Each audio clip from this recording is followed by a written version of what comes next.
when I was in 3rd grade after my mom, brother, and I got into a car accident. And what I remember is my neighbors coming and picking up my brother and I and just taking us away from the hospital where my mom was sick in a bed. And they just took us to a baseball field down the street from my house. I didn't even play baseball or softball, but they took me there to the batting cages. And I just, in that one day, learned how to hit a ball.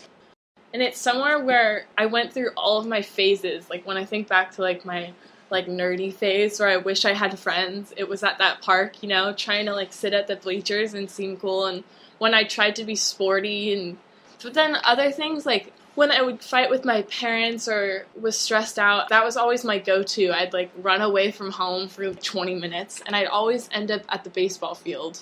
The rest of the neighborhood's really, it's a lot of families and perfectly cut lawns and old people, but this is the place where I feel like the young people go. One time I met a homeless man at the field named John Bradshaw. I'll never forget the guy.